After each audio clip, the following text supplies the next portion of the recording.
but said the right words. She felt almost nothing. Not because she's cold. Not because she doesn't want to be appreciated. Not because the compliment wasn't sincere. But because you're beautiful. 3 words that should land like something real arrived at a woman who has heard them so many times from so many people in so many moments that didn't actually see her, that her nervous system has learned to process them as wallpaper, present, inoffensive, completely without impact. And the first part, you meant it. You genuinely meant it. And she'll never fully know that because the words themselves no longer carry the weight of meaning. They've been used too many times by too many people who didn't mean them at all. This video is about what actually works now and why you're complimenting her. And it's creating distance instead of closing it. Here's something that's probably happened to you and you couldn't quite explain. You told a woman she was beautiful, genuinely, warmly, but in a moment that felt right, and she smiled, said thank you, maybe even looked slightly uncomfortable. And then the conversation moved on, and nothing between you shifted the way you hoped it would. No deeper opening, no increased warmth, no sense that you'd given her something that landed. And you walked away confused because you were taught by movies, by culture, by the general ambient understanding of how to make women feel good, that telling a woman she's beautiful is one of the most powerful things you can offer. It's the compliment, the one that's supposed to count, except increasingly it doesn't. And not understanding why leaves men in a painful position. Trying to connect through appreciation and watching the appreciation slide off without touching anything real. The confusion isn't a reflection of your sincerity. It's a reflection of a cultural moment that nobody prepared you for. Women have changed in how they receive compliments about appearance, not because they've become ungrateful or difficult, but because something specific happened to the word beautiful over the past few decades that altered its emotional weight entirely. Understanding that shift is the first step toward complimenting in a way that actually creates connection, which is all you wanted to do in the first place. What happened to the word beautiful and why it lost its power? Let's start at the root. For most of human history, being told you were beautiful was rare enough that it landed with real weight. It came from specific people in specific moments, and its specificity made it meaningful. Then something changed. Social media arrived, and with it, the compliment economy where you're beautiful became the default response to any woman's photograph, any post, any video, any public appearance. Thousands of people, most of them strangers, most of them with varying degrees of sincerity, firing the same 3 words into the same digital space every single day. A woman who has an online presence, which as most women has received some version of "you're beautiful" from hundreds, if not thousands of sources. Automated, reflexive, often transactional, deployed as an opener, as a bid for attention, as a currency, rather than an expression of genuine feeling. And the nervous system is adaptive. It learns. What arrives constantly and from undifferentiated sources eventually gets categorized as background noise. Not because the woman stopped caring about being seen, but because the specific phrase stopped carrying reliable information about whether she was actually being seen at all. "You're beautiful" became a signal so common that it lost its signal value entirely. What remains is just noise, however well-intentioned. The difference between noticing appearance and noticing a person, here's the core psychological distinction that changes everything. Telling a woman she's beautiful comments on how she registers visually. It's an assessment of her surface. Accurate, perhaps, but still fundamentally about what she presents to the world rather than who she actually is. And here's what many men don't understand. Most women have a complicated relationship with their own appearance. They're aware of it constantly. They've been evaluated on it their entire lives by family, by peers, by strangers, by the mirror. Their appearance has been the subject of comment since they were children. So when another person leads with appearance, even positively, something in her registers. This person is seeing what everyone sees, not what only the people who really pay attention ever notice.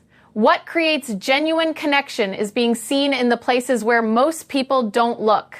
The specific laugh she has when something actually catches her off guard. The way she gets animated when talking about a particular subject. The opinions she holds that surprise people. The kindness she extends without making a production of it. Noticing those things, naming. Them specifically and warmly communicate something that you're beautiful simply cannot. I have been paying attention to you.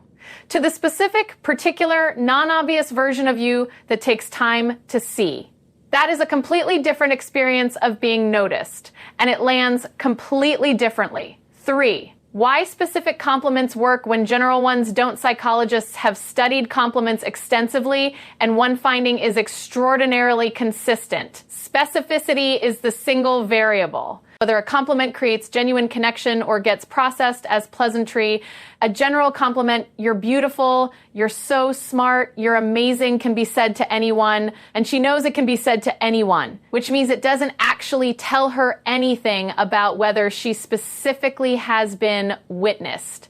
A specific compliment cannot be said to just anyone. The way you handled that situation earlier showed a kind of patience I don't often see in people but only be said to her about that specific moment. It proves that you were watching, that you were thinking about what you observed, that you processed it and arrived at a conclusion that required her actual behavior as input. That specificity is not just more meaningful, it's more intimate. It creates a moment of genuine recognition between two people. And recognition, true, earned, specific recognition is one of the deepest human needs. She doesn't just want to be told she's beautiful. She wants to be told what you specifically noticed about her that she might not have expected you to see. That gap between what she expected you to notice and what you actually did is where real connection lives. What she's actually hungry for and has probably never received enough of let's go somewhere real for a moment. Most women in their lives receive abundant feedback about how they look and insufficient recognition of who they are. The world notices their appearance relentlessly and occasionally at best, she might be exceptionally thoughtful, the person in every room who considers consequences most carefully, who thinks before she speaks, who holds space for nuance when everyone else reaches for simplicity. And almost nobody has ever said, I notice how carefully you think. It's one of the most striking things about you. She might have a quality of humor that's completely original, not the performed kind, the real kind that comes from actually seeing the world sideways. And someone may have said she's funny before, but nobody has said the way you find humor in things that other people walk past without noticing, I genuinely can't find that anywhere else. These observations, precise, personal, earned through actual attention, create something in her that general beauty compliments simply cannot touch. They create the feeling of being genuinely known. And being genuinely known is not a common experience for most people, women included, But you give her that when you see something real and name it with specificity and warmth, you become someone she wants to be around. Not because you flattered her, because you witnessed her. The timing problem, why even good compliments, here's something almost nobody talks about, but that matters enormously. When you said it changes what it means. A compliment on appearance delivered early in an interaction before you've established a real connection registers differently than the same. Words delivered in a moment of genuine intimacy.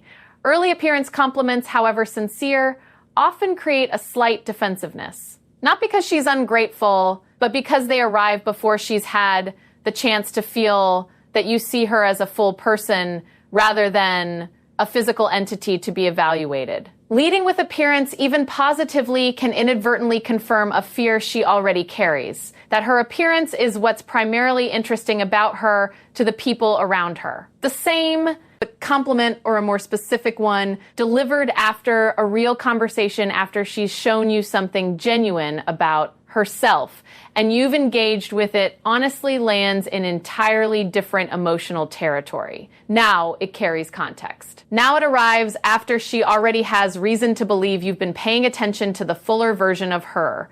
And in that context, even a simple observation about her appearance becomes loaded with everything that preceded it. It stops being an assessment of her surface and becomes an expression of everything you've seen and appreciated about her as a complete person. Timing doesn't change the words. It changes everything the words mean. 6. The indirect compliment that hits harder than any direct one. This is one of the most powerful tools in genuine connection and one of the least used. Instead of telling her what you think of her, tell her how she makes you feel, or tell her what interacting with her does to how you see the world. Talking with you makes me think about things I usually don't slow down enough to consider.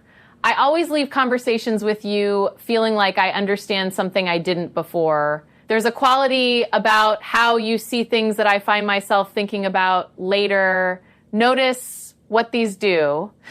They don't evaluate her. They describe an experience, your experience of being in her presence. And they are completely impossible to deploy generically because they require her actual impact on you to be true. But indirect compliments like these work for 2 reasons simultaneously. First, they communicate genuine attention. Second, they give her information about her effect on you, which is far more interesting and intimate than being told how she appears to you visually. She already knows how she appears. She doesn't always know how she affects. And being told specifically how she affects someone real, someone whose experience matters to her, is one of the most quietly powerful things a person can. Receive.7.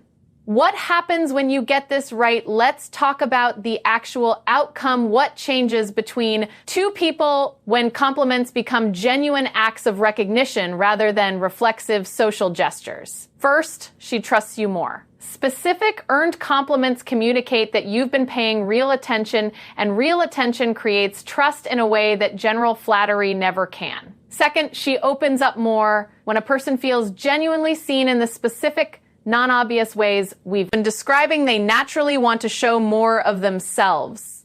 The thing you noticed and named becomes an invitation to share more of what lives in that territory. Third, and perhaps most importantly, she starts to feel safe being her full self around you. Not the curated social version, the actual one with all its textures and complications and contradictions, because you've already shown her that the actual version is what you're paying attention to anyway. That safety, that specific feeling of being seen without having to perform for the seeing, is what creates the kind of connection that turns into something real. Something she thinks about when you're not around. Something she wants more of.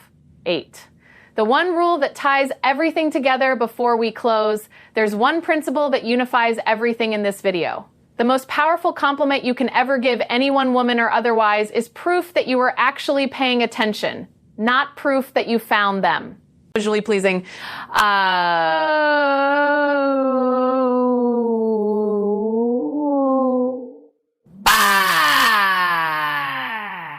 Proof that you were there, fully, genuinely, specifically present in their company, tracking not just what they said, but how they said it, not just what they did, but the quality of character that produced it. That proof, delivered through specific and honest observation, creates something that beauty compliments cannot. The experience of being truly seen, and the experience of being truly seen by someone whose attention and regard feel real and earned is one of the most profound things one human being can give another. It is the foundation of attraction, of trust, of intimacy, of everything real that develops between 2 people. Your beautiful touches the surface. What we've been describing today touches the person. There's no comparison, and you already know which one actually matters.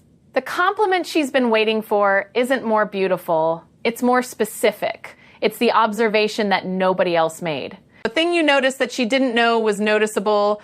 The moment you named something real about who she is, delivered with warmth and without agenda, in a way that could only have come from someone who was genuinely paying attention. That is the compliment that lands. That is the one she replays. That is the one that shifts something in how she sees you, from someone kind enough to say a nice thing to someone perceptive enough to see a real thing. Stop trying to impress her with your appreciation. Start showing her what you actually noticed. That's the whole shift. It's smaller than you think. And it changes everything. If this opens something in how you think about connection and what women actually need to feel genuinely seen, subscribe. Every week on this channel, we go into the real psychology of attraction, intimacy, and what it takes to create something meaningful with another person. Not techniques, not flattery, truth. You're in the right place.